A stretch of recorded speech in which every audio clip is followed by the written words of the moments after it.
Gdje ste, kako ste, lijepi pozdrav svima pratiocima. Hvala vam na velikoj podršci, na lijepim komentarima.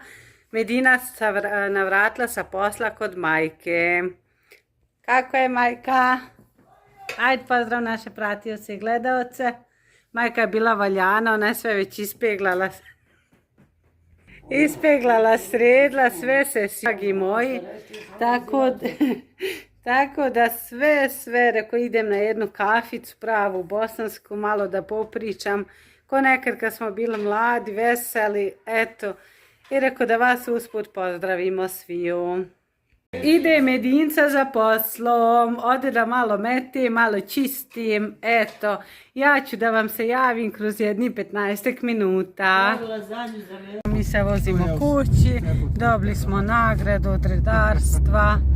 Već druga kazna, tako da malo smo tužni, ali šta ćemo, Bože moj, treba plati.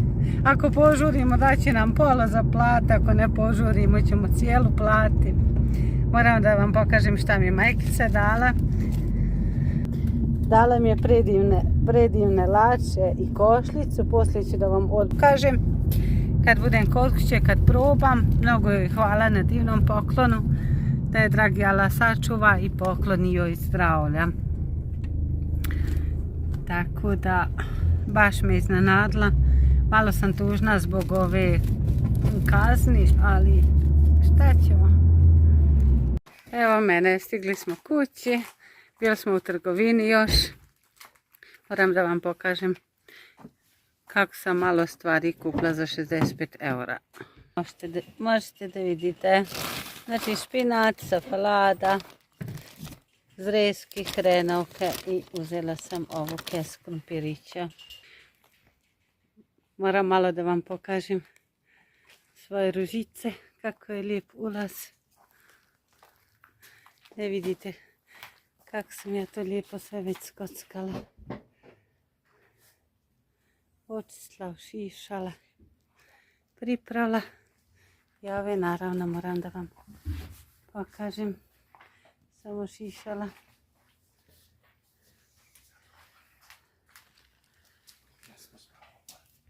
Evo i drugi malo gorčići narasli. Vidite kako sam ga lijepo pošišala. Tako da ulaz imam baš predivan, mašala. Baš mi je drago da lijepo uspije. Eto idem ja sada za poslom i vidimo se iz kuhnje. Moja večerca je spremna, krompir, špinat. Ovdje su zrezki u maku i špinat. Hrenovke su već odnijela. Hvala što ste ostali do kraja videa sa mnom. Ostavite like, komentar, pretplatite se, ne zaboravite pogledati video do kraja. Dosta svoje podrške koja meni mnogo znači, a mi se vidimo i pratimo. Bujrum na večeru ili kasnije ručak ako hoćete kod Medine. Ćao, ćao.